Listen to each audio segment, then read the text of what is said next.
I did not know that she was MAGA and funding Trump. Like, that's so weird. What is wrong with these people? Like, it seems like she's got a great value set and she was, the beneficiary of those women's rights, and yet she would have them taken away for others. Welcome to Sunday Lunch, Reality Served, where we discuss reality TV, pop culture, and what distracted us this week. Hello, Jessie. Hello, Sophie. How are you? I'm good. I'm so good. I'm super pumped today. It's a juicy episode, but how are you? I am also pumped. It is a juicy episode. I am kind of losing my mind. Maybe after a bit of a quiet time in Bravoverse, it's now everything's gone crazy. We've had the new RHONY trailer. Yeah. There's all that drama coming out of Salt Lake City. We've had a Southern Charm cast member get married, and she's all upset because people have shared her photos and she's trying to sell them to Vogue.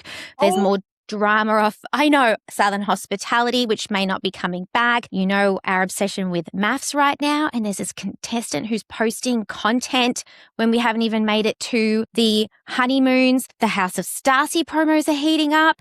Whitney went on Lindsay Rachel's podcast. Like, Jessie, my brain is exploding if you ask me how I am. I'm like, it's been a big week.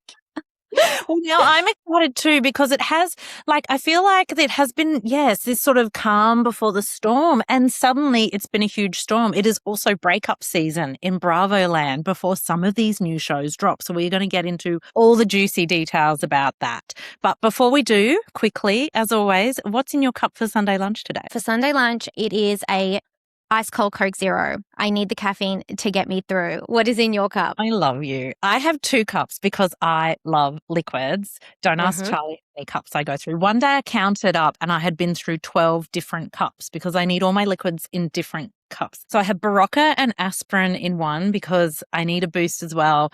I also love all the vitamins and minerals in this. And then I also have Coke Zero. So I'm like, I'm going to be charging this whole Hold them up. Look, we're almost twinning because I've got my Hydrolyte and my Coke. Okay, why can't you just use the same cup again? Because I go into Helly's room and there's 13 cups and I'm like, why do you need a new cup? Disgusting. Germs. I'm pretty sure. Hello, do I have to explain it? I'm pretty sure our granny taught me that. She was always like, and mum too. So when you put a cup down on the sink, mum would always put it, wash it up or put it straight in the dishwasher. So I'd come by 20 minutes later, there'd be no cup. I'd have to get a new cup. I also have to rinse out my cups before I use them because I don't like the idea of residue from the dishwasher. Yes, I smell and rinse out all the cups, but I tell everyone in our house, have a special spot for your cup. I don't want you reusing new cups. And I'm so gross that even if I haven't, say, finished my Hydrolyte by the end of the day, I'll leave it with that much in it overnight in its special spot, and I'll come back and drink it the next day and keep using that cup. Sophia, you're basically fermenting your Hydrolyte. I mean, that's probably really good for your gut. I'm chopping it up 4 to 5 times a day, and I would only use the cup for 2 days maximum. But I'm like, I don't want to drink too much right before bed, or I'll go to the bathroom. I don't want to tip it out. I don't want to waste it. I know I'll be thirsty as soon as I wake up. Just that little bit will be ready for me. Dregs. I hate dregs as well. So if there's only a little bit of something left in a milk bottle or a Coke Zero bottle or a cup, I'm like, get rid of it. It's disease. But I will say this to you, you'll only leave it. So you'll only use the same cup for 2 days. Just reminds me of when my husband and I met on Tinder, and his very first message to me was, if you bathe in the ocean, how many days can you go without having a shower? And I thought that was hilarious opener. I was like, what a clever, funny little opener on the Tinders. And I was like, 1 day? And he's like, I was thinking 6 or 7. I was like, oh, you're so funny. No, he was being serious. And I feel like if you and Sean had met on Tinder, you could have said, how many days in a row can you keep using your cranky Hydrolyte glass? I know, and we are both freaks about cleanliness, and yet I know he is disgusted by me. He wants to take it and put it in the dishwasher, but that was super cute, Charlie. And I'm with you on 1 day because the salt just feels gross anyway. Yeah. Well, sorry, I feel bad that I've admitted that now. Granny would be Don't so feel sad. bad. Don't feel bad. We all have our things from childhood. My really gorgeous friend Greg one day was staying with us, and he got a water cup and he put it high on a shelf. And I was just looking at him and he said, that's my cup. And I said, of course it is, babe, but you're not home getting in trouble with your mum. You're allowed to use a fresh cup if you want. And he's like, I'm just letting you know I have a special cup and it's there. No, not at my house. Even when my in-laws come, like my mother-in-law puts her cup, behind the kettle, and my father-in-law puts his cup. Everybody knows where their cup is. And we will gather the cups at the end of the night. It's just to get through the day. What the fuck is wrong with us?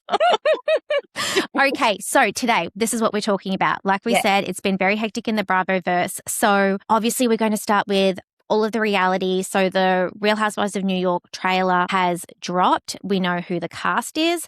So we'll be chatting about that. We will then be talking about the In the City reunion, episode 1. It looks like we're getting several episodes of that. I wasn't expecting that because I think the season was only 6 episodes long.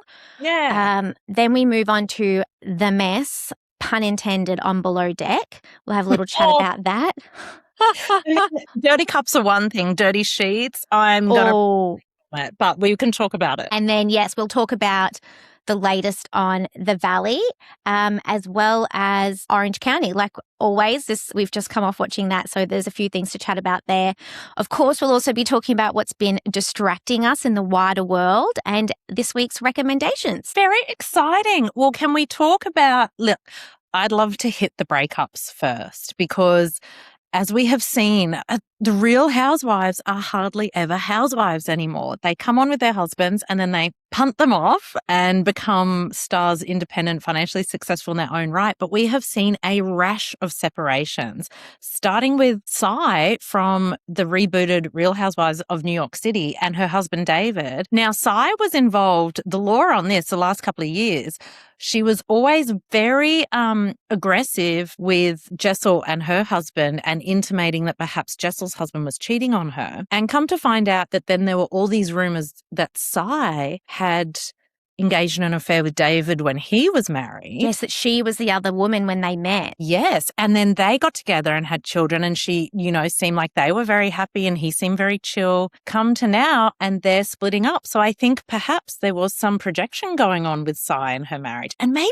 also that's why, and this is not in any way a microaggression, but Sai was very angry in that first season of Real Housewives of New York. She was pissed off with everybody. She just was. So harsh. And in the second season, she'd gone to therapy to work herself out a bit, which I think was great. So were you shocked to hear that they've split up? I was completely shocked. I just had no idea that was even on the cards. And I know there's been a big break between seasons. And I just wonder, like, with these housewives, it's like they tend to join with a partner or husband and then we talked about it last week. Is it chicken and egg? Like, are these women coming on the show because they see the end of their marriage and they're looking for more or an income stream? Or is it the show itself and the fame? Like, I just wonder what it is. Because like we said, so obviously Salt Lake City, we've seen 2 separations in the last week. So, so sad about Angie K and her husband, because I was really rooting for them. I thought they were a sweet little family with their daughter Electra.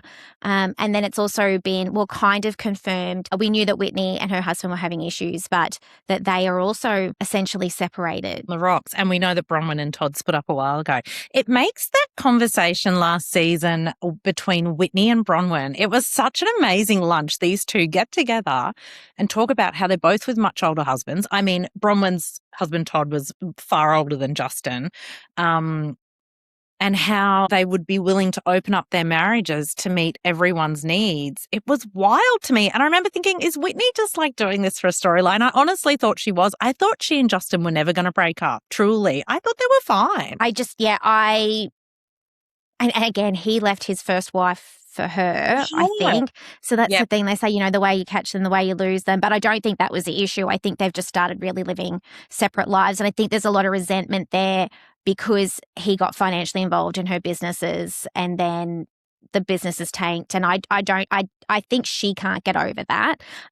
But what you've seen then now on social media, which I say it's been so hectic, is that Meredith came out, did a really shady post to begin with to say, look at the people who've been projecting on my marriage. And I mean, she's absolutely right. You've got Bronwyn, Whitney, Angie K, all now separated. And then Lisa has come out as well and put up a picture of her and Mr. John Barlow with their Vita Tequila as saying, partners and everything. And so really their 2 marriages have been the ones that have been under a lot of, I guess under the microscope. Yeah, scrutiny from the other ladies. And then yet they're the 2 that are still married. The rumors and the nastiness about her husbands. Listen, Meredith, I don't know what's going on, but she was obviously in possession of some information. I always feel like if Meredith and Seth were going to split up, they would have done it when they actually had a trial separation, right? They actually split up in the first season when she first started on the show. They've come back together. Whether they've got a private arrangement or not, I don't know. But if they're happy together, they're happy together. Like, let them be. And I do think sometimes marriages go through seasons. And I also think that there are non-romantic reasons to stay together when you have a family and businesses and you respect the person and you're going through things individually. And I just feel like that's Meredith and Seth. I think they have a very strong bond. I think they know what they're doing. Lisa and John are a super cute couple, though. I mean, she is just a space cadet and he is there for it. And I think that's really sweet. Although I didn't like it last season where he was being a bit harsher with her I liked it. about her listening and I don't, because then it made me scared that it would end. But it's, I like your take, which is, you can love them and love that he stood up for himself. It doesn't necessarily mean it will then be over. I agree. And look, the thing is, it'll only be over if he can't speak up for himself, in my opinion. I'm always one of those people that's like, she might have had to hear some uncomfortable things, but she needed to hear it because he was right. She never listens to him. And he had to do it in a setting where she would actually shut up. So he did it on camera. Which is interesting about things that should or shouldn't be on camera. But yeah, it's interesting to watch all these relationships. I always look forward to Salt Lake City every year because it's the loopiest group of housewives. And now they're going to be even crazier because these women are going to be single and on the prowl. I just hope that I just love Bronwyn so much. I hope she stays. I saw something on Instagram the other day with her girlfriends trying to convince her to stay in Salt Lake City. And I'm like, actually, what is keeping, well, I guess what was ever keeping her there? Because Todd was based in New York, really, and I think now her daughter's grown up. But I do hope, I'd really enjoy her. I hope she stays. I enjoy her and her mum's stuff too. And I love her wacky fashion. And I like that she is the greatest flip-flopper of all time, where she's like, I'm going to bitch about this person with this person, and then I'm going to go tell the person I was bitching about that I was bitching about them, then bitch about someone else with them, and then go back and tell that person. Like, she's just like, guys, I'm bitching about all of you. Like, just... I kind of feel like that's what I would be like. I'd be like all caught up and having a moment, and then seeing the next person be like, I better tell you what I said, and then tell them what I said. But you're actually throwing the other person under the bus that was in that conversation. And you're like, I'm not going to do it again. I love Bronwyn because I don't think she doesn't have any, her intent is not bad. She just gets caught up in the moment. So back to New York. So who we have returning is Jessel, who we've mentioned, Jessel Tank. We've got Sai. Yeah, we love Jessel and Parvit. So love, love, love. Sai is back. Looks like we'll have some sort of divorce storyline. We have Erin Leachy, who's back, who's had another baby, I believe, Erin and Abe.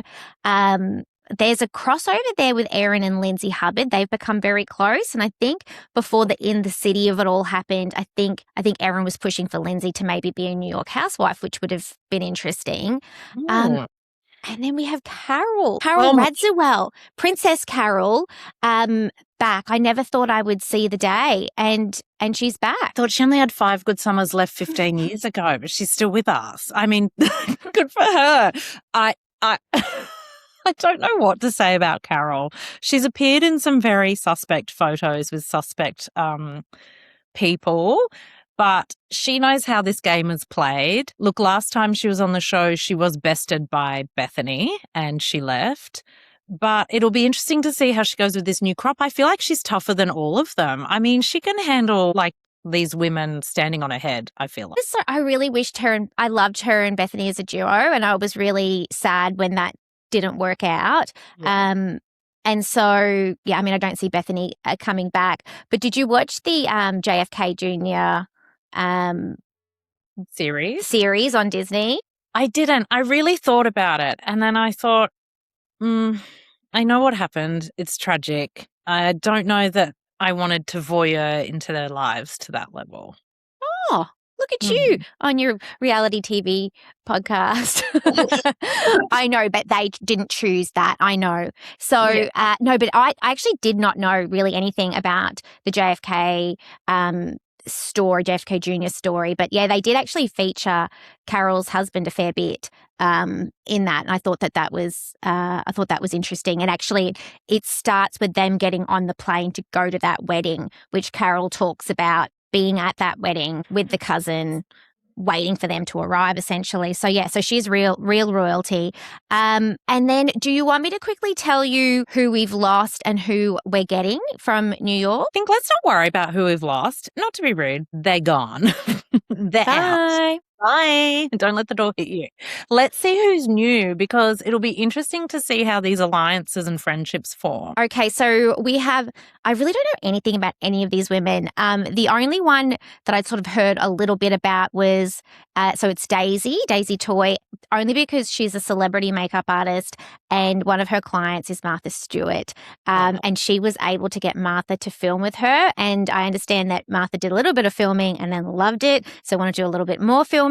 And so we're going to get quite a few Martha Stewart cameos, which I hope and pray are sort of Kathy Hilton-esque, where she just sort of wanders in, says the thing, and then wanders out. I mean, I feel like she'll be even better than Kathy Hilton. Martha Stewart has been through it. She built her business. She went to prison. She was a trader, like a finance trader. Like, it's crazy the job she's had. Yeah, she's incredibly smart. She's also, I think, in her 80s. She looks incredible. She lives near Ryan Reynolds and said, I'll never forget the shade she threw at Ryan Reynolds, because, you know, I like to throw a bit of shade at Ryan Reynolds. And she was like, he's really not very funny at all. And I was like, kudos. Actually, in the tradition of RHONY, kudos to you, Martha Stewart. Kudos to you, because what a great line. I just loved it. Fantastic. And she became really close with his wife. Well, Blake. They became quite good friends, but I mean, I don't know if that stayed. Okay, so then we've got Erica Hammond joining, who I looked her up. So she's a fitness person. I don't know. She's got Equinox tagged. So I don't know if she co-founded Equinox or something. So she's got, several big accounts. Do you know anything about her? Nothing. Is she the brunette that they said she's a billionaire? So maybe she did co-found Equinox, which is a very famous gym. Yeah, maybe that is her, because the other one who's joining is this Hayley Glassman, who's like a publicist, and in her bio she's got a wrinkle prevention device launching in 2026, and it just gave me like Sonia Morgan, the little microwave toaster oven vibes. Toaster oven that never happened. I was also going to say it just made me think of Ramona Singer, because she was like, she's ageless and she's got an ageless skincare line and she doesn't have any wrinkles and everyone thinks that Avery and her are sisters. It just cracks me up. Like, honestly, I know that they're terrible people, but I do sometimes miss those original ladies and just wish they could rotate them in and out as like a little bit of a friend of situation. But I guess they've got Carol now. Well, you know those other ladies are filming a show. So another network, I think because they're all living in Florida. So they've been recording another show, I know, and Jill was on it. Jill actually set the whole thing up, negotiated for them to all get equal pay, but then Jill's now been kicked off it because she made really derogatory comments about something, whether it was like some sports person. I can't remember. And so Jill's already been booted off her own new show. It's so Jill. Jill cannot get out of her own way. And she's still... like, it was 20 years ago, wasn't it, when she was on RHONY? Move on, Jill. But no, she has not moved on. The fact that they're all in Florida, it's icky to me. Okay, well, let's focus on New York. Listen, I love a bit of Jessel. I think she's so delulu. She's kind, she's fun, she's bubbly. She's not that self-aware, therefore perfect for reality TV. But I was really pleased to see in the trailer that she's standing up for herself to Erin, because Erin I absolutely cannot stand. I think she's a hypocrite of the highest order. I know you're giving me that cute little smile because you're like, I'd have different feelings on Erin. But this isn't a Janet situation from the Valley where I can appreciate the good things about Janet. I actually cannot stand Erin. I think she's a bully and she's bullied Jessel. And I loved to see in the trailer when Jessel just got up and walked off on Erin, was like, I've had enough of you, Erin. I was like, yeah, me too, Jessel. Go for it. Yes. See, I feel as though...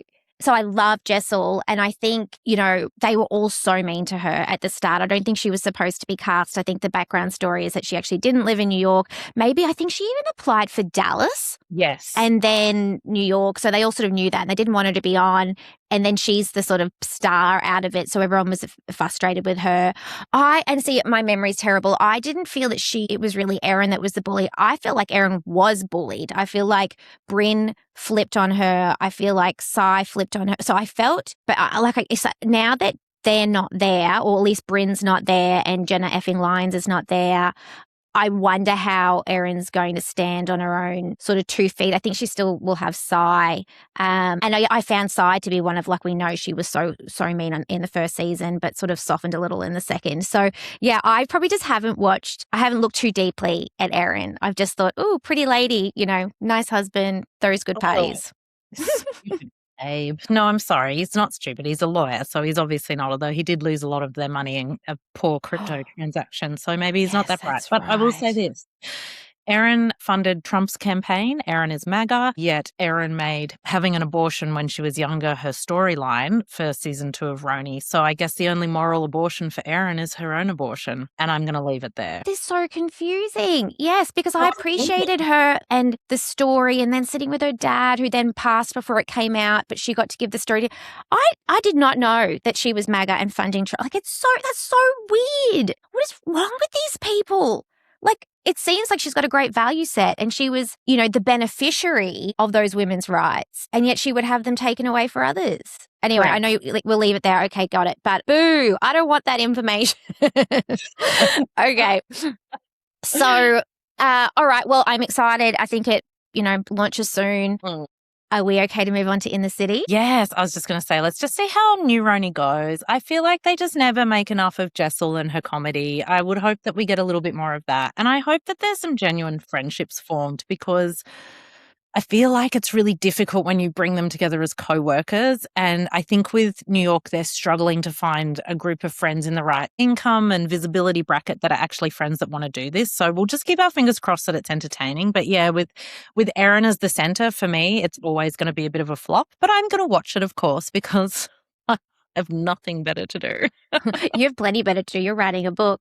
So, but I will say that I get nervous for Jessel. I feel the same way about the Rhode Island, the cracker lady. Alicia. When you have a really good first season, quite often you come in and just the rest of the cast tears you apart for the second. I'm worried that she's going to have that second season slump. And I know it's Jessel's third season, but there's been such a big break. And I just feel like those ladies do feel jealous of her success. And I know they sort of did a little bit of it in the second season, but I will be terrified and nervous for her in this season.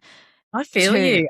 She had a target on her back the second she invited them to her fashion party in New York, and real fashion heavy hitters showed up, and the rest of the cast realized she wasn't a ditz and that she's highly She was telling the truth about what she does, and they didn't. They thought that she was that she was faking it, and she wasn't. And I love her mum too. Anyway, okay. So we'll talk about it when it comes out.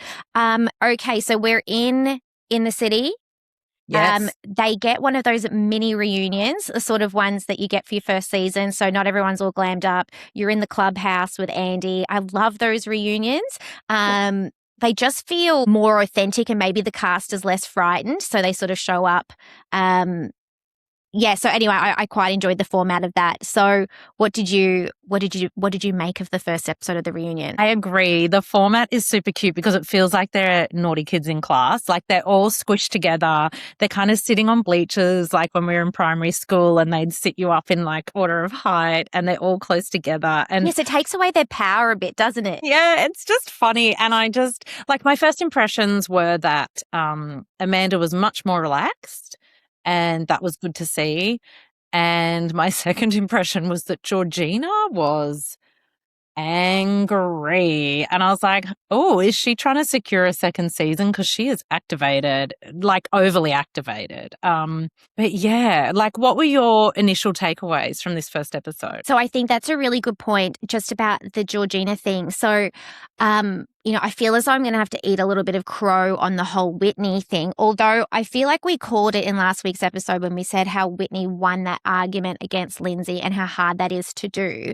But this week, Whitney has come out and done an interview on Rachel Lindsay's podcast. Now, Rachel Lindsay, Jessie and I both love her, met her through Bachelor Nation, and then she's gone on to do a ton of really, really good things.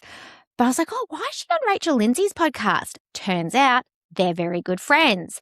And Rachel Lindsay was going hard for Whitney, and she said, "How dare people call you boring? I don't have boring friends." And I was like, oh my gosh, maybe Whitney is a little spicier than we first thought. And I felt as though she was showing up well in this reunion. One of the questions, it might not have actually been in that interview. It might have been the Nick Viall interview, but they asked Whitney who's changed the most since filming, and she said Georgina. Yeah. Okay. Pretty obvious. And that's interesting because I remember even in the episode where Georgina was really upset about the single mum card piece where they were all sitting in the vineyard, everyone was freezing, and Georgina just got up and stormed off, was really angry. I remember by the end of that episode, they were all sitting around the table having Friendsgiving, and Georgina and Whitney were hugging each other and they smiled at each other in a really lovely, like cuddly sort of way. And I was like, oh, good. Like they've obviously, Whitney's probably said, I'm sorry. Like I didn't mean it like that. And, so to see Georgina coming at Whitney so hard, I mean, to give, I guess, a quick rundown of this first episode, it was basically congratulations on all the new pregnant people, which was fine, but boring. Like, yeah, great. Everyone's pregnant, whatever. Everyone except Whitney. There was a little bit more talk around Amanda and Kyle, which honestly, if you're happy, Sophie, I think we have talked that to death. There was no. I have a question for you there. So do you think that Amanda should have had to have watched the reunion for Summer House? I think she should have watched the whole final season and reunion, yes. I think as a matter of just being a professional, yes. What do you...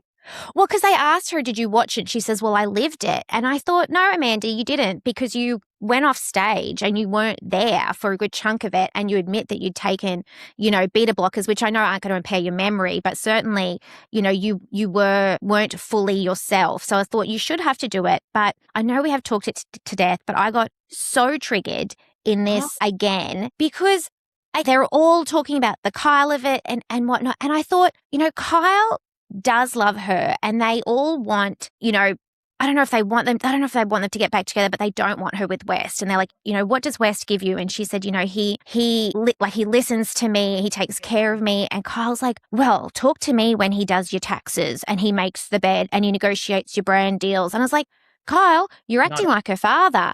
And I was like, that's not what she's saying. I think West speaks to her and cares for her. And I know everyone thinks that West is just a big fat liar, but I feel as though in their relationship, Kyle never had to fight for her. She pursued him, and she's always been there like an object that he takes for granted. And he takes care of his objects, like he takes very good care of his car. He keeps it you can tell he looks after his things.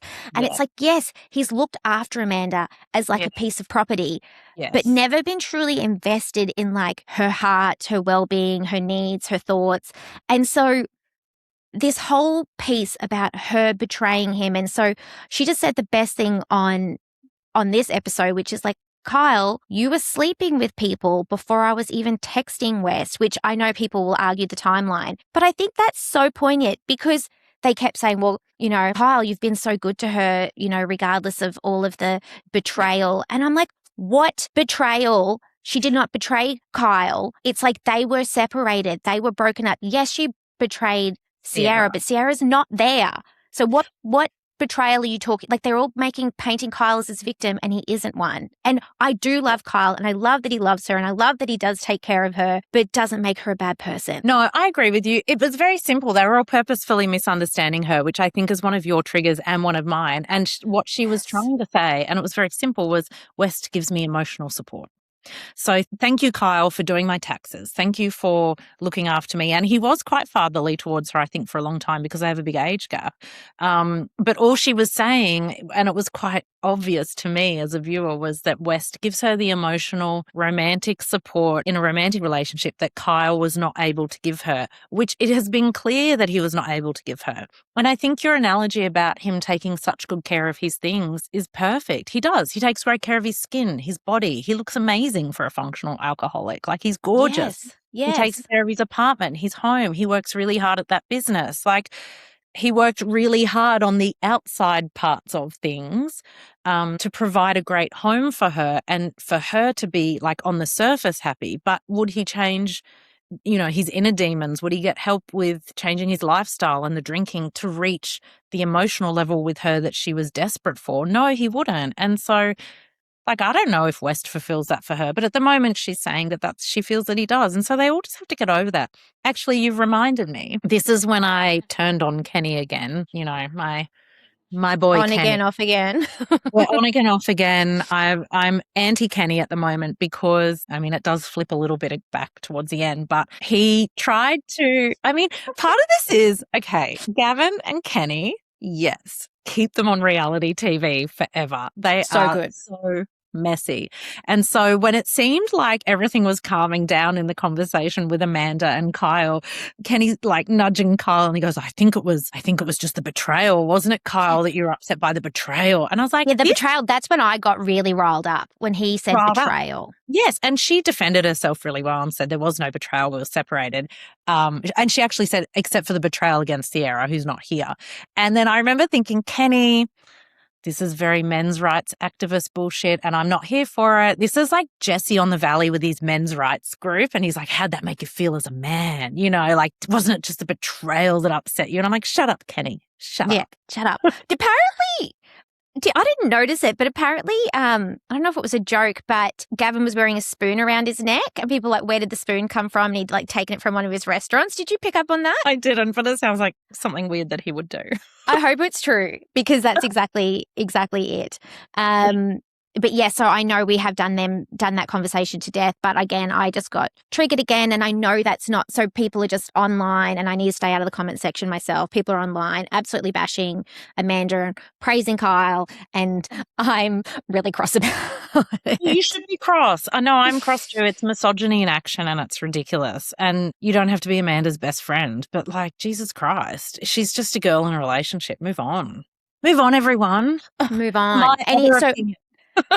Any other big thoughts from the first episode? Yes, I thought Lindsay was awful, and I'm starting to see why she is so divisive a figure in reality TV. Because at first, I was like, I love this. She just says it how it is, and she's like out there, and she'll just shout at you if she's pissed off, and you can say bug off back. And like, that's very familiar to me, having grown up in a Lebanese family. I'm like, I can handle that.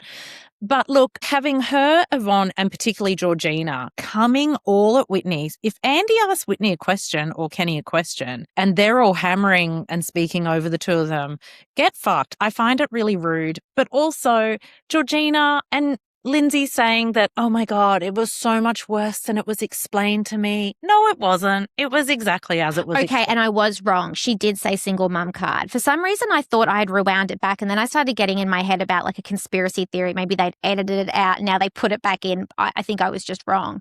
But yeah, exactly. It was no different. It was how it was explained to you. And I think it was Amanda again who had a great point. She said, if one of you was asked a question, all three of you don't need to speak at once. Like, that's really overwhelming. And they were like a hive mind. Yeah.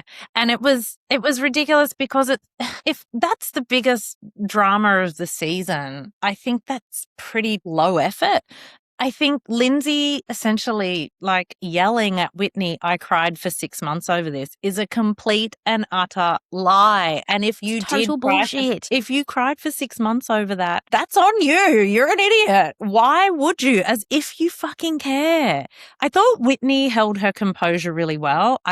There was this whole funny moment between Lindsay and Kenny and Whitney where Lindsay was talking over Kenny, so he kept talking very calmly, and she said, well, let me know when I can talk. And he's like, and I will let you know. And I was like, oh, she's not going to like that. And of course she went off.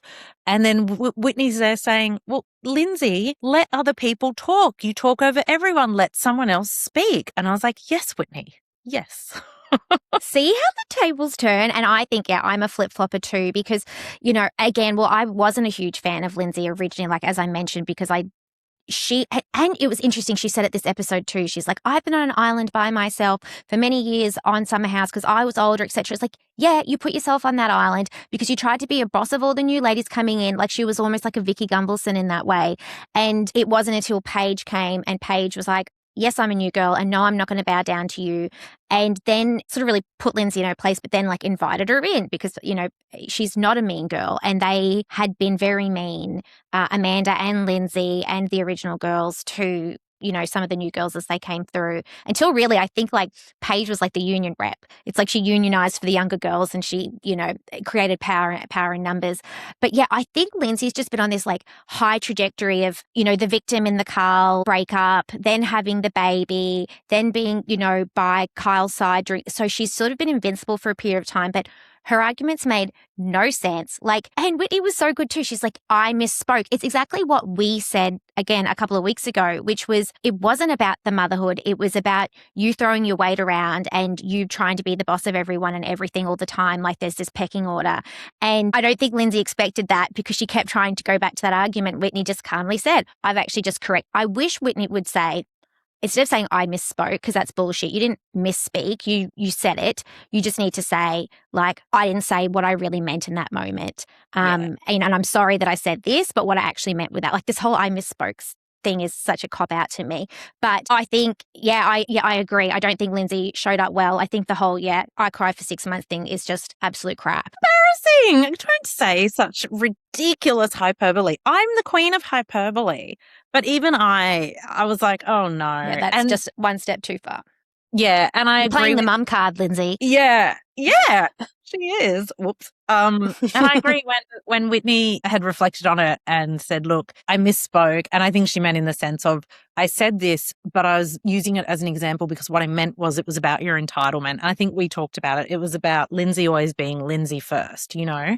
And she explained that. Lindsay wasn't listening. This is the thing. I was watching Lindsay's face and she was just blink, blink, blink. And then she's like, so when did I use the mum card? And Whitney was and like, it made no sense. And that you didn't. I just told you that.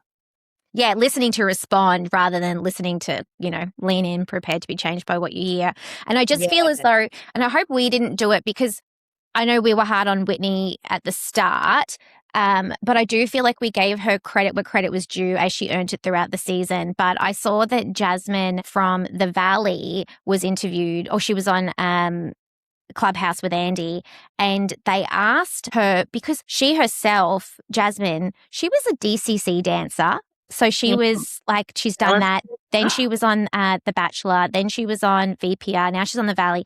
Anyway, they said to her, who was the thirstiest girl from The Bachelor? And she said, oh, Whitney from The City. And I just thought, says you, Jasmine. Like, I like Jasmine, but I'm like, you have been on every show. And I feel as though because it's trending against Whitney right now, you're jumping on that bandwagon. And I was like, gosh, I hope we didn't do that, but we didn't do that. And look, Jasmine, The Valley, listen, every cast member of The Valley is in the comments and on the wrong side of history. And I think this is just another example of that. I've got time for Whitney. As she even herself said, she's like, I was barely even on The Bachelor. I got no screen time and I left really early. So and she's been not on our screens for 10 years or something. Like, I don't think she's thirsty at all. I think Georgina's thirsty. Yes, because then it was Georgina that said to Whitney, like, if you just admit that you're with Kenny to be on reality TV, I would accept that. And then, but Whitney's like, but I'm not. And then, Georgina's like saying, well, I'm not saying that you are, but if you just said that, that would be okay. I was like, the dynamics between the women are really interesting because, you know, Lindsay's now sort of putting her arms around Amanda a little bit more, but Amanda's sticking up for sort of Whitney, and then Lexi's sticking up for Whitney, but also telling, like, I'm like, it's the alliances in the women, and this is what I really like about, and this is a real friendship group, is that there's layers. It's like real friends, which is like, I'm going to be with you on this issue, but I'm going to be with her on that issue, and I have the ability to do that. And I actually quite liked that, except for Georgina and Yvonne, who seem to be parroting, well, I don't know whose ideas they are, but it was the three of them seem to be very solid. Like, you tell they've had like a few drinks and lined up their opinions on these things. I agree. They got together over the last few months, had cocktails, bitched about the single mum card because they're all mums and Yvonne's a new mum. And I feel like Yvonne was a little more measured. But I thought what Georgina said to Whitney about, I just thought that was it was so uncalled for. Whitney is clearly with Kenny because she loves him. I don't know why she loves him, but she does. Today, I don't know why she loves him. Other days, I know. But, it's insane that Georgina would come at her like that. And the thing was, even the way Whitney said everything with the single mum card, I just don't think it was offensive to single mums. I think the language used, Georgina's strongest point is that she said, as a couple, you guys don't like women. To me, that's Kenny has problematic language when it comes to women. Kenny has some problematic men's rights activist stuff swirling around in there. And I think he coaches Whitney and she picks up some of those phrases and things. Yeah, the terminology. Yeah, she needs to stop doing that. But no, I think Whitney's genuinely with Kenny for his turkeys and his Friendsgiving and his cardigans and his nice apartment. I think he's probably got a bit of money too. So, I mean, not that, well, yeah, I think that'd probably be a part of it.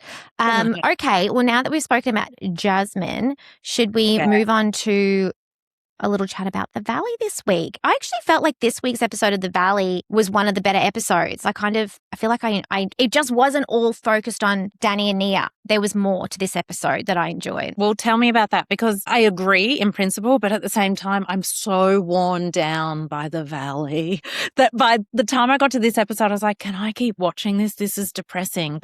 So tell me why it was good, because we can refresh my enthusiasm for these weirdos. Well, this isn't the reason, but one little snippet before we talk about deeper things is that, again, with Janet, I'm really seeing Janet. When she said that she spent $600 a month on Macca's breakfasts during her pregnancy, and then she did the bad maths, and she's like, $20 a day, it's $60 a month or whatever. I was like, this is so me. But that was also me. So we were living in Moranbah during the pregnancies. And when I first moved to Moranbah or Dysa, I would drive 2 to 3 hours to get a cheeseburger and come back. Like I would each way. And so when they put a McDonald's in Moranbah, it was life-changing for me. And during my pregnancy, all I craved, because I just wanted to die, I felt so sick. All I wanted was McFlurries. And you're not supposed to have soft serve because it can give you something. Or something. And I was like, I don't care. I want a McFlurry, and I used to send Sean out to get them, and then the ice cream machine would be broken all of the time. Like, why is anyway? And so when I was like, I just relate to you. I loved that she took them. There's a lot of like positive discourse online around the chilies of it all, because people love a chain restaurant. Like I do. Like if Sizzler was still here, I would be there. And so I just love, and didn't we see that little snippet that her dad's from Brisbane? Oh my God, yes. Guys, I texted this to Sophie straight away because I was like, why does she feel this affinity to Janet? Even though I've enjoyed Janet more over the latter half of this season, but I was on the Reddits and there was a photo of Janet with her previous husband. She was married before she was with Jason, which is totally fine. And it said, I think on this photo, it was like Janet of, how they name the parents, and they're like the mums from Ohio. And then they're like, of this man, I can't remember his name, of Brisbane, Australia. And I was like, that's why Sophie loves her. I have to let her know they are Brizzy sisters. Yes. And I feel like because I was like, did I send you this? Because I think what I must have done is looked up her previous marriage before and must have come across that. But I wonder if she's been here. That's what I want to know. Now, another just little tiny thing is that I wanted Lala's crimpy curls. You know, Lala had those high crimpy curls. Anyway, they looked really good. I was like, I want those.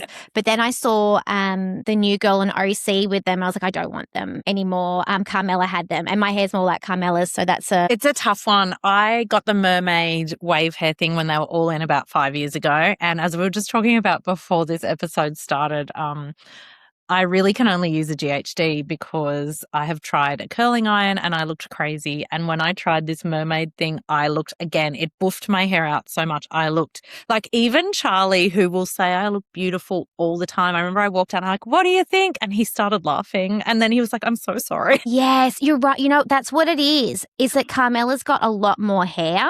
So it ends up being like this, which is what mine would do. Like I have so much hair, whereas I'm sure Lala's probably got nice thin hair that, which she fills out with extensions, but when she doesn't, okay, fine, I need to let that go. You can still try it, but be warned about the square. I think Only if a hairdresser did it, maybe. I don't think I could do it. Yeah. But the Jesse and Michelle of it, and it was so funny because one of my girls walked in while I was watching it and they're like, oh, this is sweet. And it was showing like the replays of Jesse and Michelle's. They're like, oh, this is cute. And I said, oh, no, they're actually being divorced, like getting divorced. She's like, oh, what's this? And I was like, well, I don't know what I was explaining to her, but I was like, when they first started, they were together, but they hated each other and they only had horrible things to say. And I was like, now that they're separated and all the emotion, you know, a lot of the negative emotion is fading away, they were able to say positive things about each other. And it's just, I think I've said this before as well. It's just when Michelle isn't, because Michelle had nothing nice to say about Jesse for the first seasons. And, you know, when she said, you know, when we first got together, like we were so silly and goofy and we never fought. And it was just, and their little daughter Isabella just looks like perfection. She is just the most beautiful, you know, sassy little thing. And I'm like, you plus you equals her. And that's perfection. And then when they were both so emotional about it to say, you know, we'll always be family. We created her. Anyway, I love to see it. And then I find myself going, oh, I want you to get back together. But then, you know, I saw Michelle being so excited about the date. Like she was literally giddy about this date she was going to go on with the comedian, and she's only happy because she isn't with Jesse, but she can appreciate what they created together. And you know, it was just I really enjoyed that. It was beautiful. You know, we've talked about when they met up and he agreed to take the papers that she brought to sign them, and then they walked out of this cafe together a few episodes ago, and she was emotional then, and they walked out together and I got emotional. And then this time they actually signed the papers at his house and had a champagne toast. And the look on Michelle's face was so vulnerable because she's, like you say, she's only happy now because they're not together. But for a long time, he was the reason she was happy. And I think it would be very difficult to cognitively come to terms with the fact, or emotionally come to terms with the fact as well, that for a long time, this was going to be your forever. And it still could have been, but in all honesty, he didn't hold up his end of the bargain. And so I think she has said previously that she had to leave the marriage, but she's never said that it's what she wanted. No, I agree. And I think he wasn't the father. Like, so again, it was like that therapist said to Luke and Kristen, you know, it's like having a baby just throws a bomb into the relationship. And I think that's what happened to them. But yeah, I feel all the feels about it. I also think that like women who've got little teeth have the best smiles. You know, they're like those. Anyway, she's just so beautiful. And I loved seeing her doing her real estate. I'm like, give me more of this, because I never knew if she was an actual real estate agent or if they were just sort of faking it. And I was like, get her on Selling Sunset set or just show us more of her selling real estate. I really enjoyed that as well. I agree. I want to see these people at work. Like, I think part of love the work shows. We love the work shows. Well, I think because the problem is with something like The Valley, when their only job is The Valley, it gets tired because they're just arguing about They've got nothing else. The same thing over and over again. So seeing Michelle being a realtor was great. And she has always said, like, we made millions together and he spent it all. And so she's like, I need to separate. I want to have my own career back and make my own money. And I just like, I've got a lot of time for her in that regard. This Valley, I don't know, they wear me down. So these guys, they wear me down. I know. The Kristen, I don't even know if I've got the energy to talk about the Kristen and Luke of it all and that therapy. What's wrong with him? What is wrong with him? He's like, you know, like when he's holding this engagement over her head and he's like, well, I hadn't met pregnant Kristen yet. And she's like, and you can see he plays into that further next episode as well. And it's like, no, you hadn't met pregnant Kristen yet. This is the woman that's carrying your child that you wanted. And yes, if her personality changed because she was having a difficult time, you now want to withdraw your proposal. Anyway, I hope they can get lots of therapy to work through that. But it's hard to see. Saw a better side of Brittany this episode too. She is a good mum. Like, I agree with Cruz's safe space and all of that. I do. They've showed a few snippets of that, but I think the stability that she's giving Cruz and his development, that was nice too, because I don't think we've seen a lot of positive stuff with Brittany over the past few seasons. And it's interesting because her pecking order in the group has gone down. Because I think even though nobody liked Jax, they were scared of him, and therefore she got some level of respect. But like even at the Chili's lunch when you know, she was just shut down over and over, I'm like, you've slid down the pecking order. And she didn't like it, did she? She was like, hang on a second. There was almost a vibe of this is my show because it was Jack's and hers show and she's brought them together. And I still feel that way. I feel like she is the linchpin. But I think when you set someone like Lala free, you know, cat amongst the pigeons, it's hard to maintain that pecking order because Lala's there on producer's orders and she's going to do a job and she doesn't give a fuck. And that's great. That's great for us. I think she's done her very best with this cast, to be honest, to try and create television. But Brittany very much sees herself as the top dog. I agree. She's a fantastic mum for Cruz. I've thought that for a few seasons. She's taken on board everything she can do. You know, my husband works in support and behaviour support for people with these diagnoses, and she's doing everything that she can and joyfully doing it, which is so beautiful to see. Yes, I appreciate that. Yeah, I really do too, because she's unlike, say, and we'll get to it, the OC, Emily on the OC, who was making her son's diagnoses all about herself. Brittany has never, that I've seen, not once do that. She has just celebrated him. She's celebrated that he's different and the things that she can do to support him. And it's like, it's incredibly beautiful to watch. And I keep thinking to myself, if Brittany can do that, anyone can do that. But it shows a really beautiful side of her heart that she is doing that.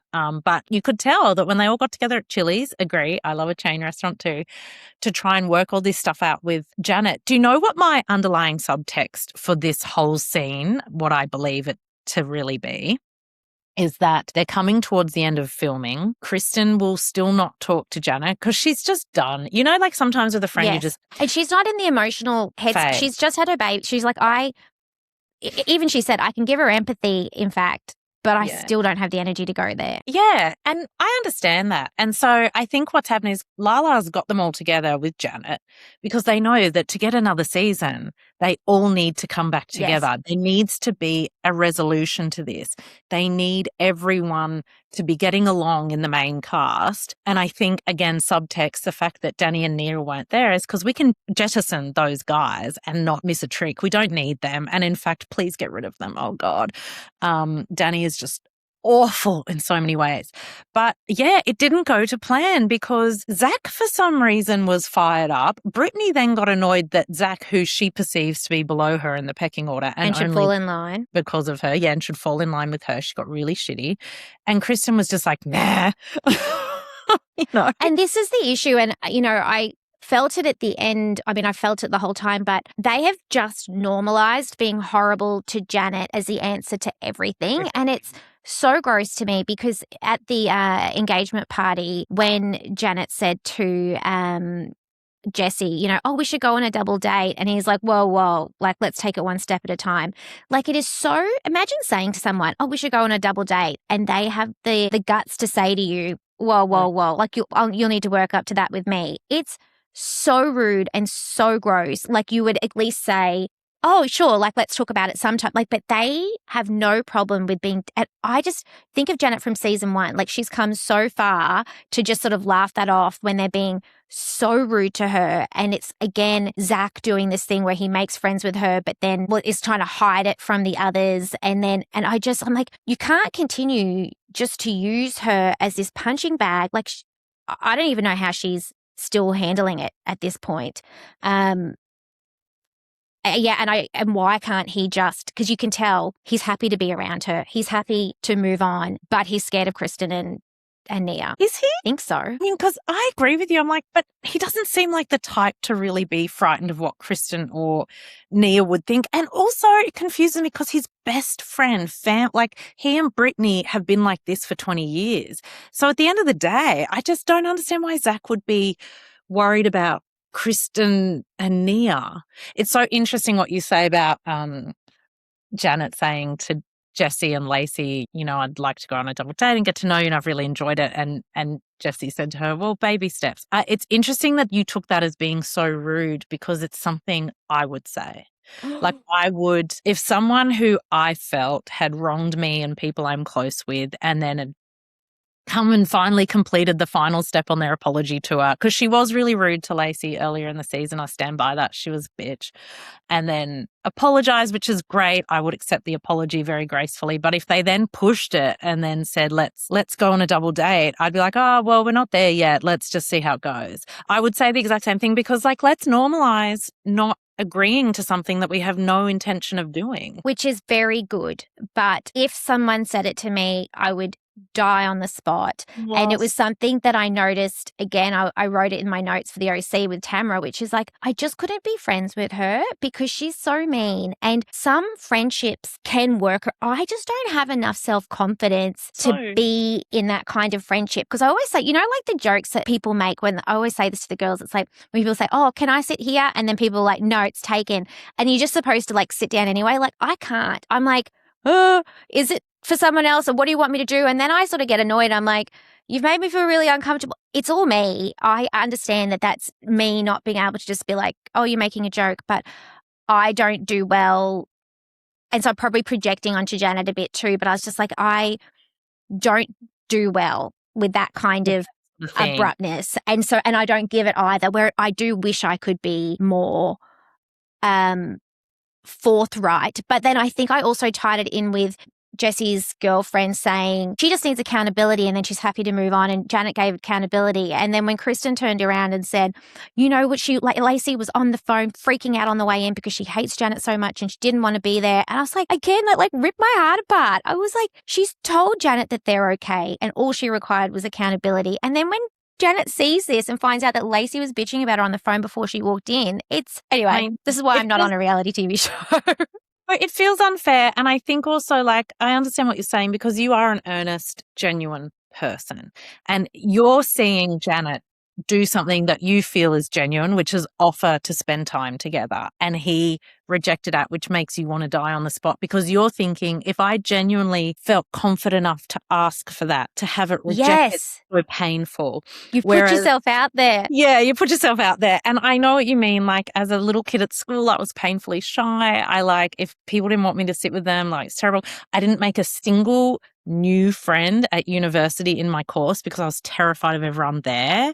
But now, like, over time, I think my career has really toughened me up in that regard. I think it's just, I don't know, it's like we always say, it's kind to be clear and honest. I think to me it'd be worse if he said, I'd love that. And then she finds out 2 weeks down the track that actually he still hates her guts. But I also think Kristen has always had a problem with hyperbole, and she gets things mixed up. I don't believe Lacey was bitching to that extent. I think that's an exaggeration. I don't think Nia is really guilt tripping Zach all that much, other than their usual, like, they might have a bitch session about Janet from time to time. I think this cast, actually, maybe this is my issue with the cast. None of them, and that's why I liked Jesse just standing on business and saying how he felt, because none of them will own anything. Just own it. So, Zach, all you have to say was, I didn't really want to be following Janet yet, and Schwartzy talked me into it, so I unfollowed her. Yes, exactly. And I think that's what I like about Lala as well, right? Yes. So when she brought that conversation to Kristen, she's like, that's not the Kristen I know. She wouldn't be heartless. Let me present it to her in a way that I think she'll hear it. I mean, that was so beautiful. And Kristen, again, wonderful response to say, I don't want to bar of her, but now that I understand, great, I will send her grace. And I think you're right. I don't think that Lacey did that either, because then in the next episode, you see Kristen telling Brittany that she said, so she's always been full of shit. She's entertaining, but like, she can't keep anything straight because she's an ADHD, neurospicy. Yes, I'm like, I relate to it. Yeah, she's endearing. She doesn't know that she's gotten it mixed up. I genuinely don't believe she's malicious either, but it's just that none of this cast will just say what they think and be done with it. And it's really odd with Janet, because she's done nothing this season to warrant any kind of negativity, except being rude to Lacey in their first conversation and whatever. I thought that was bitchy. But honestly, for the rest of the time, I think she's been perfectly fine. I don't know where they go from here. And I think that's probably where frustration was coming from everyone at that table, is that Exactly. I think you're right. they're not going to get renewed if this keeps going on. Now, the conversation with Lala and Kristen, I think, just to put some context there, was about Janet's sexual assault from when she was younger. And Kristen had sort of heard bits and pieces and said, whatever, the timing's very interesting. But when Lala sat down with her and said, actually, you need to understand it was this sort of thing, Kristen immediately said, oh, she has my empathy. And thank God. And she nailed it because she said, oh, I'm not listening to her words. I'm listening to her eyes. And I was like, yes, well done. And Lala's impersonation of Tom Schwartz was so spot on. Yeah. I thought that was really comical. And, I think, I know I'm going back, but the asking for the double date, I don't think I would agree to it. I think I'd do something like, if somebody asked me and I didn't want to go, I think I'd like knock my drink over and be like, oh, oops, got to go to the bathroom. I don't think I would agree to something I didn't want to do. I think I just wouldn't give an answer. And I know that's mean too. Whereas I should, but anyway, I think I would back away from it because I tell people all the time, I don't want to do anything ever.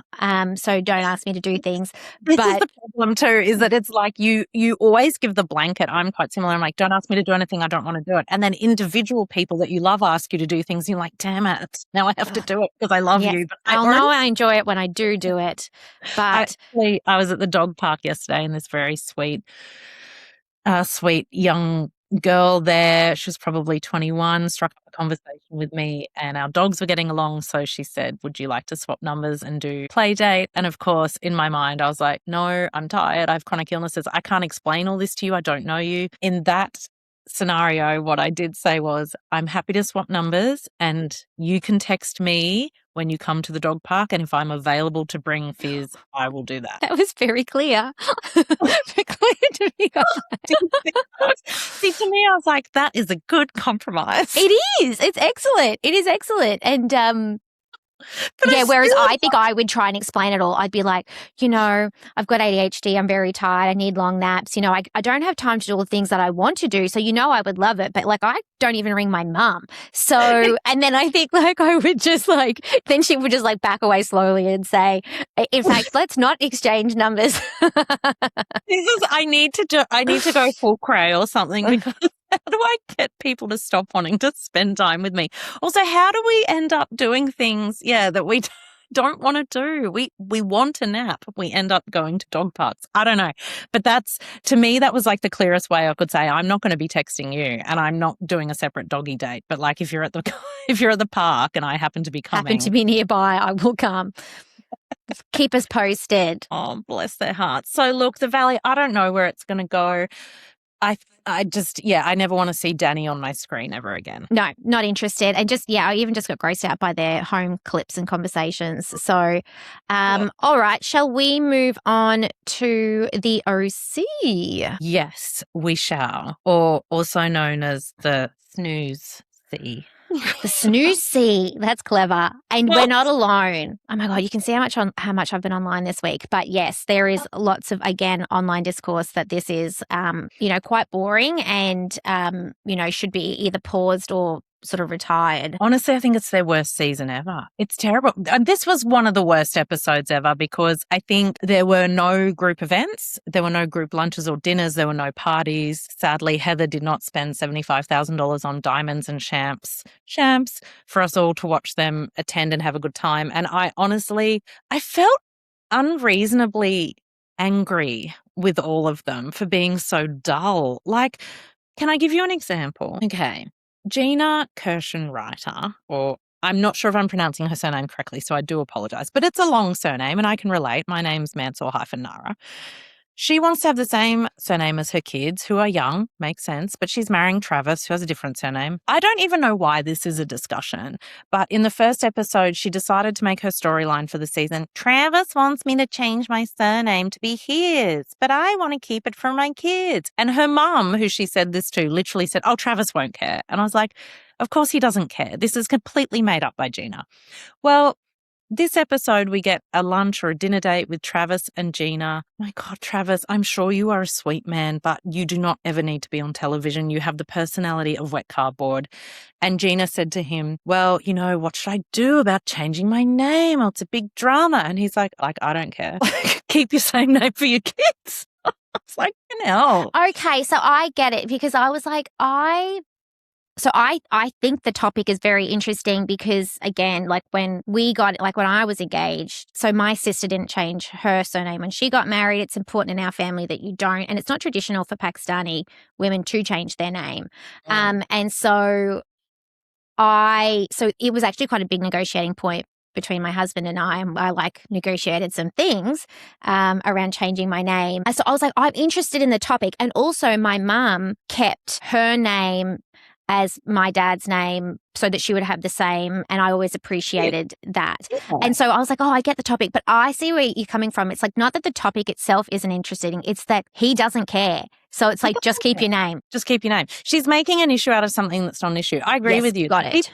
I 100% think she should keep her name to match her children. I just don't know why I'm watching it on television with her fiance, who also does not mind. Yes, it's only a storyline if he cared. If he cared and they were having a blow up, then I would find it a bit more interesting. But it's so dull. It's so dull. It is, and I think didn't like. I write my notes under each of the ladies' names. And so at the end, I can really see who's done what in what episode. And I think you're right with Heather. So Heather had 1 dot point in this whole thing. Whereas, I had way more for Vicky. And I certainly had a lot more for Jen. I had nothing for Emily, and a bit for Tamara. So it's like, it's really interesting to see it broken up to be like, well, who's actually adding to the storyline? And so when you don't have your favorites, like Heather really bringing it, and you're spending a lot more time with some of the other sort of ladies, it does make for a less than pleasing episode. But having said that, I really enjoyed Jen this episode. And so first of all, I was like, Ryan has a daughter. I thought Ryan didn't have kids. And so to find that he does have kids, I just end up liking him more and more because, again, I get his point. Like, he's like, Matt, so the father of, the father of her kids has given up all access to his kids. Like, she has 100%. It's like, this guy sounds like a total dropkick. He worked for her company, like her parents' company all along. And now he doesn't want any access to his kids. And so she's saying, like, Ryan, you don't have to step. But Ryan's like, I do. And now that I know that he's a dad, it makes sense. He's like, I can see that these kids need a father figure, and if he's not going to do it, I'm going to do it. But yes, that does impact our relationship, because that isn't what I signed up for, because why isn't their father doing it? He's available. And so I was like, oh, yeah, go Ryan. I see what you're saying. He was completely right in that discussion. And I didn't feel that he was being unfair to her either. He was saying, look, you've got boys. Like, Jen has 5 kids or something. And obviously Ryan has a daughter that we just found out about.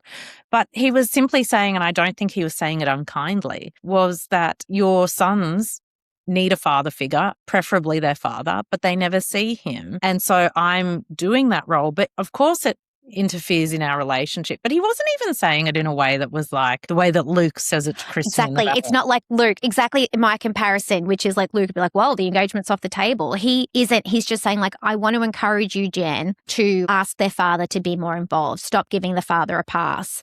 And then she's sort of saying, well, I want to keep it from you because I don't want you to feel that you have to put it in, but I also don't want to bother him. And so I think that it was actually a really grown up conversation. I really enjoyed it. I thought, definitely from his side, there's emotional maturity there in that conversation. I think she's getting there, but her initial reaction was to push it away and say, I don't want it to affect our relationship. Well, Jen, actually, your relationship involves all of your shared children. So listen to what he's saying. And you do need to push it with your ex-husband, because I think Jen just doesn't want to face hard things. She just doesn't. But you're going to have to, because as we know, her kid, I don't know which one of her boys, as we saw on screen, got a terrible speeding ticket.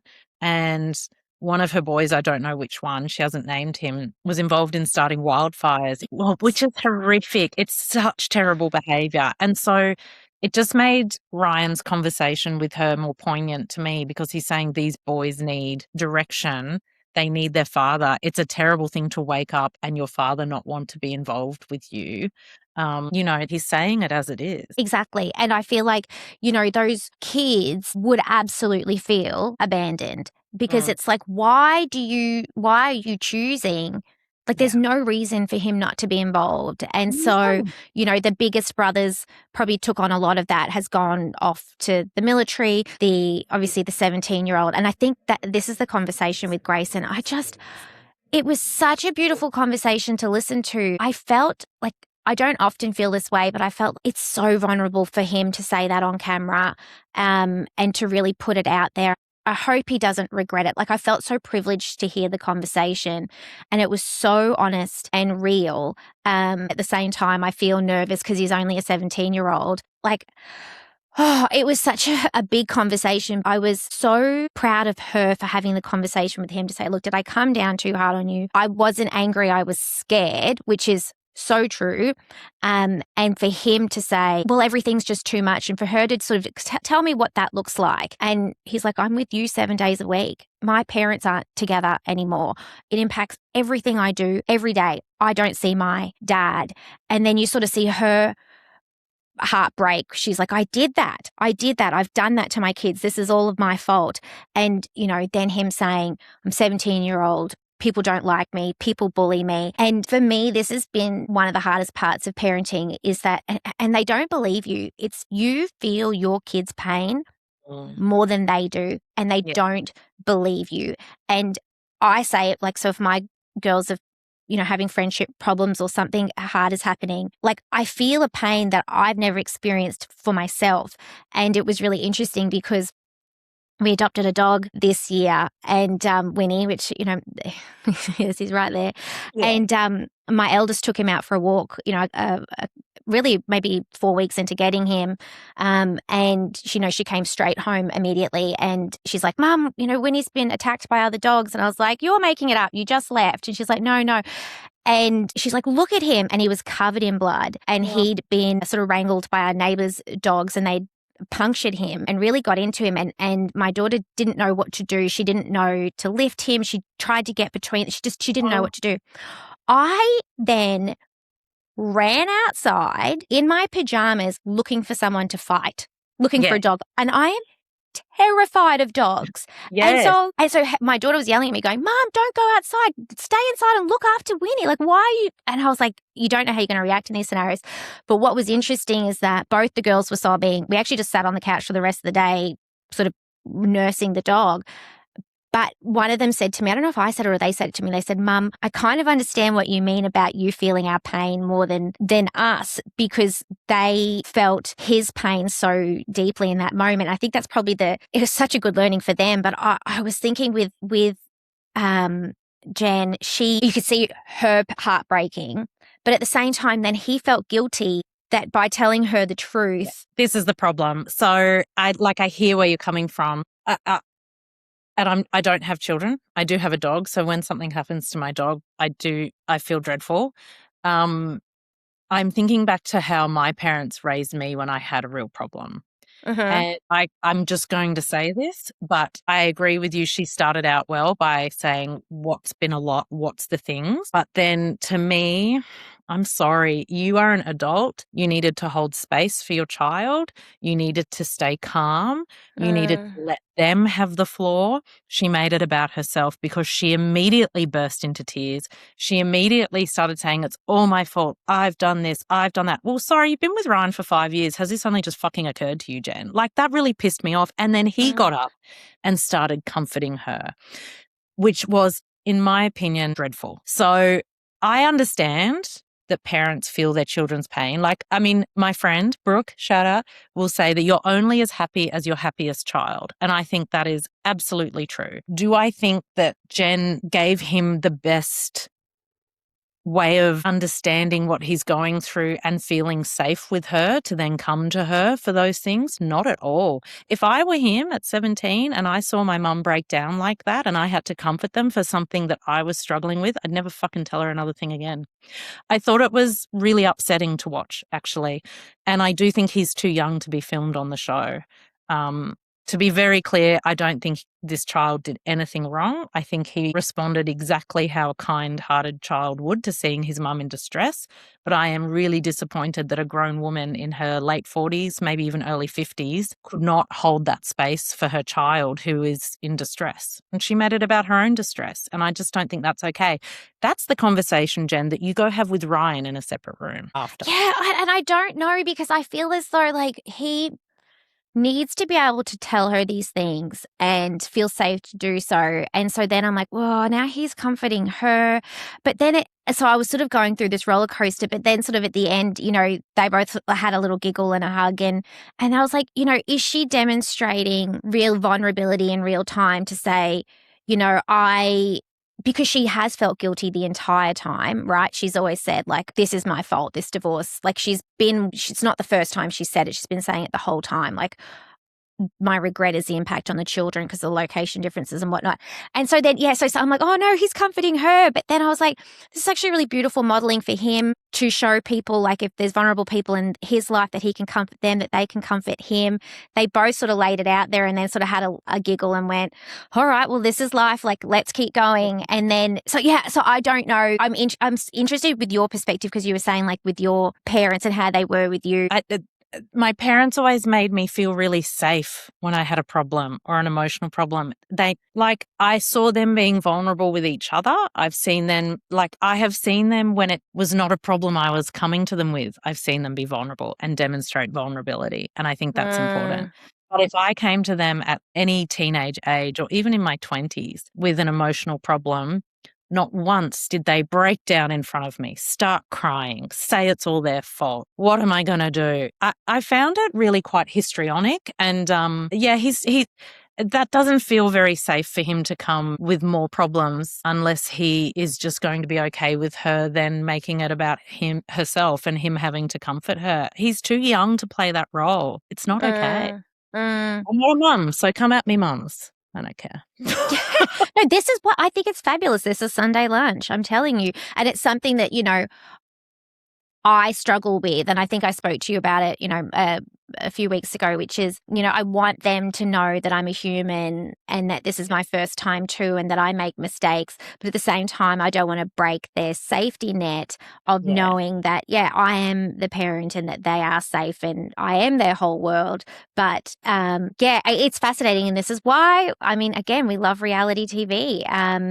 It's to understand human nature and the complexities, given all of these different sort of scenarios. And I also felt that I think his dad not wanting to spend time with him is what makes him feel unsafe as well. Because, you know, when the kids are bullying him, etc., like, Ryan's not his dad and he doesn't have someone, particularly if it's boys, to have that conversation with. And I think she's probably trying to play multiple roles there too, which would be really hard. What does she say? Like, how can she say it? Like, your dad's over there, but he doesn't want to spend time with you. Like, she can say a lot of things that aren't crying and demanding comfort.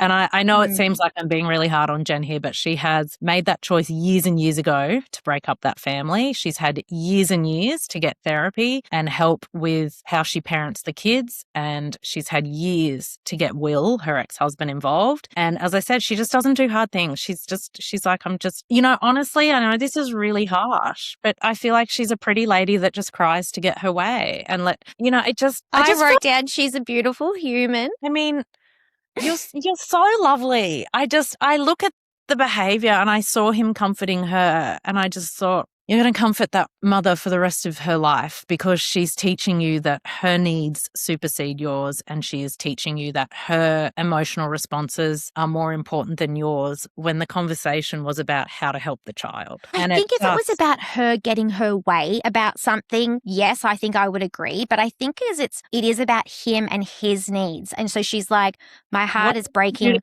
But what did she do to help with those?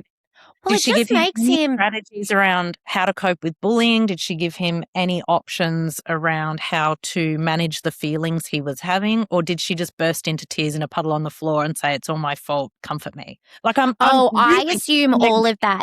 also happens, right? I think they were only showing us the high emotive pieces, but I do, because we've seen her do strategies with the kids. Like obviously she adopted that younger boy who was nonverbal, and the stuff that she was doing with him was amazing. And I feel as though, I just think, it teaches him he'll be an amazing husband who, when his wife has, whatever, or he has children, he will be caring and compassionate. I think if she was sobbing because it's like, you won't come home by your curfew and you're killing me. It's like, no. Like she is feeling pain because he is in pain, and she's showing that. She's saying, you are in pain. But she needs to not show that. That's what I'm saying. Not to the extent that she did, because he needs to know that his pain is not going to destroy his mother. He needs to know that he can share that pain with her without her falling to pieces and him needing to make it okay. But does her sobbing and showing her emotions mean that she's not okay? See, I don't take it that way, because then they had the giggle at the end, and it's like, no, we can feel big pains. Like we can sit with those emotions and experience them, and then we can also move forward into action. But it's not like you don't suppress the feelings in order to go directly to the action. Like that's what I feel like she's modeling. But see, I'm making a big assumption there that she's also doing the advice and action piece. And so, yes, I don't think that I had recognized that I was making that assumption. Yeah. Look, I just think, I'm so sorry. I can't agree with you on this. No, you don't have to be sorry. We can't. No, I love it. I love it. Because, we don't have all of the information either. No, we don't. And that's true. We don't. And look, but at the end of the day, like, I think you can show empathy without the extreme reaction that she had. And I know that you're saying to you it wasn't such an extreme reaction, but I just felt that in the context of trying to help this child, like, I don't know. But I also had parents that showed a lot of leadership, right? I don't know that she has worked, I don't have a lot of faith that Jen spends a lot of time thinking. I think she was like, I fell in love with Ryan and I moved my kids in with Ryan and that's great with Ryan. And I think that's the stuff that's frustrating Ryan, right? Because it's like, well, you all live with me. I'd like to see you taking actions that would be better for all of you. And he has to give it that little nudge. And I'm sure that's the role that the husband played previously, or maybe not. But it's the same thing with, like, I was actually having this conversation with a girlfriend this morning, which was, I'm available to my kids all of the time. We set up our house. So my husband works ginormous hours, but then I will say to him, I'm like, I'm only me. They have access to me all the time, but that's great. But I'm not you. Like, they need access to you too, right? Because he is the most phenomenal human. And I was like, let's make sure that, and of course they do get plenty of access to him, but I always think of that in my own head, which is like, you've got to have access to both of those parents. Like, obviously I grew up in a single parent household. I had access to other people around, but it was certainly a big gap not having access to your dad. So I felt for the kid. And I feel for her, because I'm like, well, she's trying to play a role that wasn't ever her role. And now he won't play it. And now she's like, WTF. Anyway, we could talk. Look at it. We could talk about it for days. She's trying to play roles that she's not equipped to play at this point. I think she could get equipped to be better at it. But as you say, like, the father should be playing this role with her. Absolutely. What a disgrace, that father. Yeah, what a disgrace. Absolute disgrace. At least Jen is trying, That's the thing. Something else here, Sophie, that maybe we could name, and I'm going to say menopause, because she did say to Ryan she's exhausted all the time. And the way she did fall into a puddle with her son, there's a generous view I could take of it, which is that she felt so overwhelmed and didn't know how to fix it that she just started crying. And I do think there could be hormonally things going on there as well. And I would actually like all of these housewives that are older to talk about menopause and what they're going through openly. Why are they not? I'm doing is talking about it, and I'm in Perry. But I thought it was really interesting because when Emily and Jen had the conversation, and Emily had said that her daughter Annabelle felt abandoned, and then she's like, I just am spending time with her, but Jen said, like, but I'm so tired. I think Jen's got like 5 kids or whatever, but And then Emily's like, well, you just have to do it. You just have to lie in bed and watch the movies with them. You just have to be there. And I was like, piss off, Emily. Like, don't tell her when she's telling you that she's really tired and she's struggling that she just has to do it. Because it's like, yeah, there's a million things I would do for my kids that would be in their best interest. But if I kill myself to do it, yeah. How is that in their best interest? And so like I was annoyed with that advice because it's like, well, you just got to do it. And it's like, no, I have a million and one things I wish I could do. I have the energy to do this many of them. So I will be selective with that. But I also want my kids to have, a mum that's in good nick. Yeah, in good nick. Which, by the way, Emily then said separately in her confessional, she's like, she literally said, when I'm fit and healthy and I'm doing well, then there's a trickle-down effect and the rest of the family does well. So I'm like, well, you didn't say that to Jen, did you? No, she didn't. So, and it is so, it's my favorite thing. It's so complicated and I love it. I love it too because I need you to challenge me on all these different things. I like hearing different standpoints. I will go away and think about that. Me too. I'm dying to talk about it again because exactly, I am so keen to go away and have a little think and then come back. And what my aha for myself is that I added facts into the story that weren't there. And I was like, oh, that was an assumption. Oh, that was an assumption. And I didn't, it's these conversations that tease that out for me, which I love. But also, like, equally, I'm making firm decisions on the information presented to me, which is not complete either. So, and I need you to remind me of that too and say, but we may have only seen the heightened part of this conversation. So, and I'm not anti-mother, I'm not anti-Jen in any way. Obviously, but it struck me as a very difficult conversation for the child. I will also say next week, it looks like we finally have a group event. Oh, only mentioning this because of Emily. She gets activated by Heather yet again for the 8th year in a row and yells at her for some reason. So we can look forward to that at least. Yeah, and bloody Emily just starting crap over a gift of a nice handbag. I was like, say thank you and move on. What's wrong with giving your best girlfriends a Dior handbag and a dildo? She doesn't know Emily and Emily's playing the prude, but it's like she said, it was a gag gift. She's like, I don't know you that well. I bought you something nice, something funny, thought that it would be received in that way. But instead, Emily tries to make a storyline out of it, which is like, oh, she's trying to show off her money. And I think later, because I think she makes a thing about it, like, you don't even know me, or Gina or somebody says it, like, you gave someone you don't even know a vibrator. And it's like, guys, like, she's probably watched the show and she's well aware of who you are. So don't act holier than thou. Yeah, I know. You were all stoned in bloody Netherlands last year. So I've seen clips because I've never seen Emily's original seasons, and trust me, I have no desire to go and catch up on them. But there was one episode they played on Reddit all the time where she gets so drunk she's stumbling out of, maybe it's The Quiet Woman, but a bar, and she yells at Kelly Dodd, I'm going to go and have sex with my husband and we can have up the bum sex.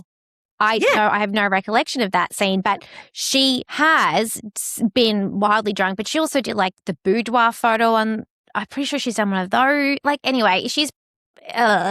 What we are saying is Emily is not a fucking prude. And this is pathetic because I actually think it was an amazing gift. There was the most gorgeous Dior handbag. There was a silly vibrator for fun, which is something that women in their 30s, 40s, 50s will give each other. It is totally normal. I actually really liked Terry Dubro's comment where he's like, oh, I totally get it. He's like, here's the bag, and if you don't like it, go fuck yourself. Oh my God, I literally wrote it out. I'm with Terry on this. I want to actually find my note because I just thought it was so funny. Oh, I don't know. Great. Yeah. Anyway, but I wrote that I'm with Terry. I loved it. And I don't think they gave Terry enough credit.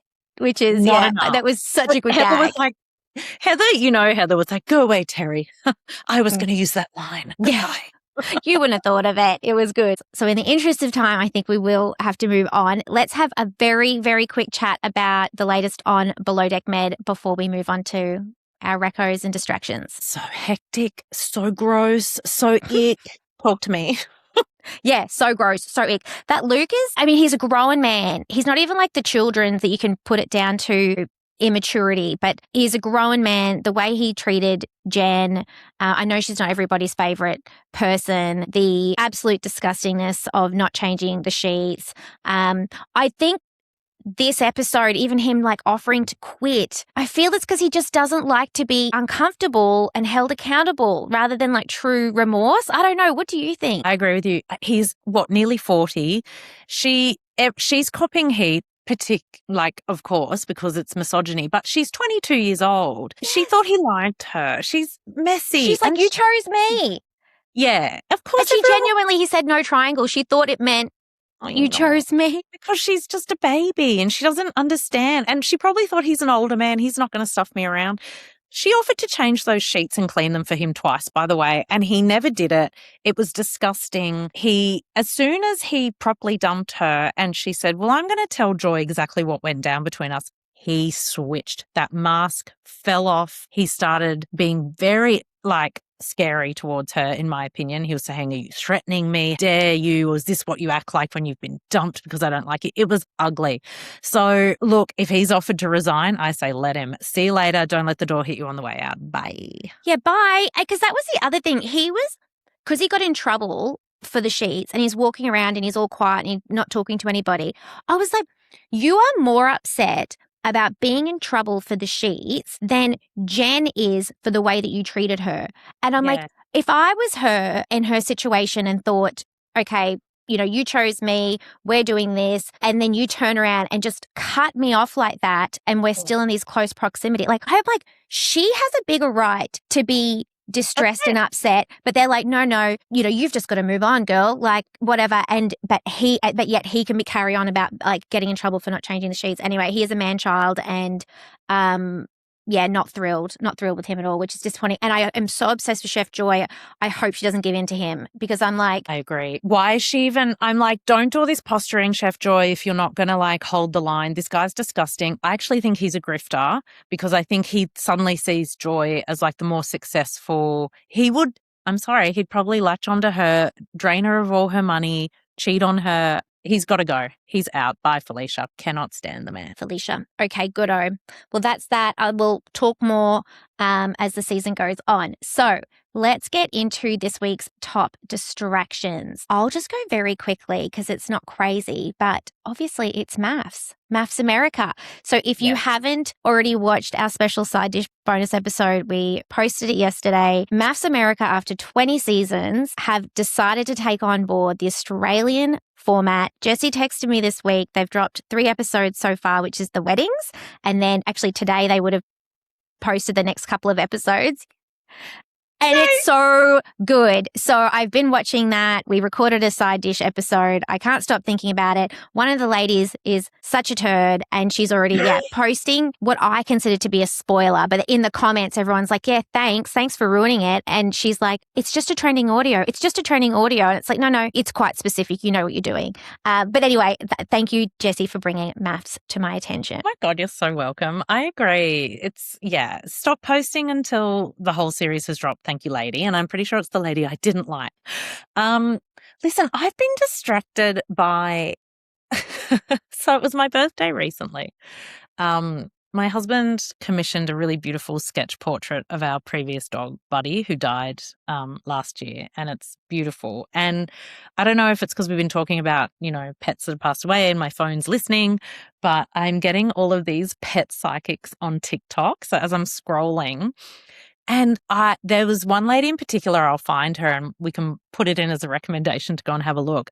I even looked her up. She's American. She's like $400 a session. So I cannot afford her. I was going to say, are you going to do it? I was so ready to do it. And then I was like, no, oh my God, that's like $800 Australia. I do not have that money. But she will literally, she records, you see her telling people over Zoom and stuff that specific things about their dog and what the dog's habits were and what the dog liked about being with their human and all the beautiful things that the dog would tell them. And I'd start crying. And I'm just like, I would love for someone to talk to me about where Buddy is, because even though this is unfair of me, I just want to feel that he's still sitting with me all the time. So yeah, pet psychics on TikTok. Turns out there's a lot of them.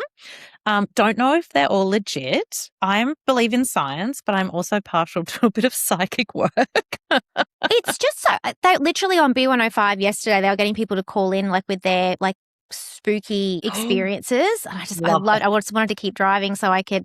And there was just one. They just give you goosebumps. But one of the housewives did a pet psychic or a pet translator once. No, Shannon. Wasn't it Shannon for her naughty dog? Yeah. Are you lonely? And he told her he was lonely, and she got the other dog. Yeah. I mean, Jessie, I almost feel like I would chip in. I would love to know. Buddy was the most special, and I don't like dogs. And even my girls, like, they still talk about him. If you read The Farm, there's so much, of Buddy, of Buddy, and that he's memorialized forever in that. But I would love to hear what he thinks, what he's doing. So would I. He'd be so lovely. I don't want to hear what my current dog Fizzy thinks because he's so judgmental. But Buddy, I feel, would be really sweet. So I would chip in for the psychic one. Yeah, the psychic, not the that is so. Okay. Can we manifest? We should get one to come on the podcast one day. Love that. Who can we invite? Yes. See if you can find one, and then see if we can invite them on. I'll see if I can find an Australian one. If anyone's listening and you know a pet psychic in Australia, please let us know. Please. We believe them. It's not an expose. It's not a gotcha. We all just literally believe everything. It is not a gotcha. Now I've told them about The Farm and they can look it all up and whatnot. But anyway, we will work our way around that. Okay, I know we are running out of time. Yeah. Now, recommendations, again, I'm going to start, is everything royal. Jessie recommended Queen of Oz, which I did watch with my girls. It does have a lot of swearing. I let them listen to swearing. They're not allowed to swear. It was so good, and we were all primed for season 2, and I texted Jessie and said, I'm not happy, Jan. There is no season 2, and you know how I feel about shows without multiple seasons. I'm sorry. I thought I was in the middle of season 2 watching it. I don't know where I've been. What have I been watching? I don't know. What have you been watching? But anyway, it was so funny. Like, it was silly, laugh out loud, funny. So that was a great recommendation. Thank you, Jessie. The other thing is I'm listening to The Heir Apparent by Rebecca Armitage on Jessie's recommendation. It is so good, and it's a royal fiction, but really with lots of Easter eggs to the real royal family of England. We got so hyped up about the royals that we then filmed a side dish bonus podcast, which we are going to drop this week, talking all the things royals. I don't want to hype it up too much, but I'm pretty sure it's our best episode ever. So... Better than well, listen. So can I recommend our own podcast that hasn't been released yet? I'm sorry. Yes, because I'm going to recommend that too, and especially because Sophia has some extra special royalty, which you have to listen to the episode to find out about, and it's actually pretty epic. I didn't know about this until she told me, and I'd forgotten about it. And then I did some extra research too about the history of anyway, I'm very excited. So yes, that is, our recommendation is thank you for listening to this podcast, and stay tuned for our royal episode coming out this week. Highly recommended. All right. Thank you, Sophie. Thanks for arguing with me, and I love you. I'll talk to you soon. I love you too, but bye. This podcast was recorded on the lands of the Yagara, Turrbal and Lutruwita peoples. We pay our respects to their elders, past and present.